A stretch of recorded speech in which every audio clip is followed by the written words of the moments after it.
الف لام میم. اس کو لکھا تو اکٹھا جاتا ہے لیکن بولا الگ الگ جاتا ہے.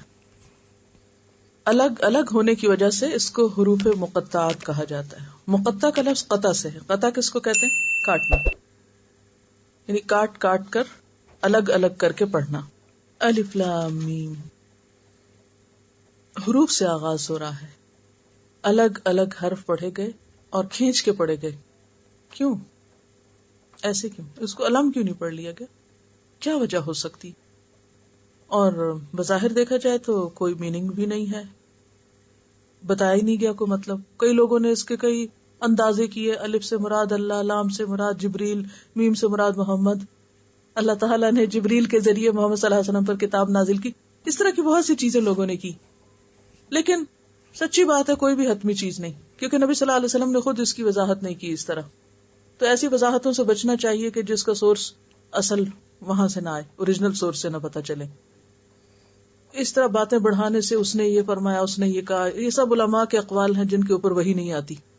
جس پر وحی آئی، جس کا کام تھا تبیین کرنا، اس کو بیان کرنا، اس نے نہیں بتایا کیا مطلب ہے.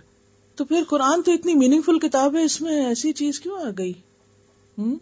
اگر آپ دیکھیں تو یہ متوجہ کرنے کا بہترین طریقہ ہے.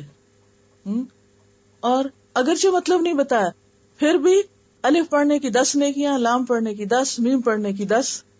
تو اس سے یہ بھی پتہ چلتا ہے کہ اگر سوچے سمجھے بغیر بھی کوئی قرآن پڑھے گا تو وہ بھی محروم نہیں ہوگا، اس کو بھی ثواب ملے گا.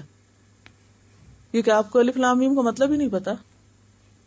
نبی صلی اللہ علیہ وسلم نے جب قرآن پڑھنے کی برکت بتائی اور ہر حرف پر 10 نیکیاں بتائی تو مثال میں کون سا لفظ استعمال کیا؟ یہی حروف مقطعات.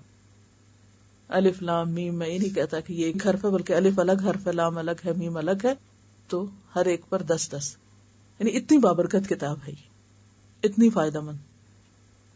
تو بیسیکلی عربوں کے ہاں حروف کا استعمال ہوتا تھا. یعنی اگر عربی شاعری آپ پڑھیں آپ صلی اللہ علیہ وسلم کے زمانے سے پہلے کی جو دور جاہلیت کی تھی، تو اس میں ایسے حروف پائے جاتے ہیں.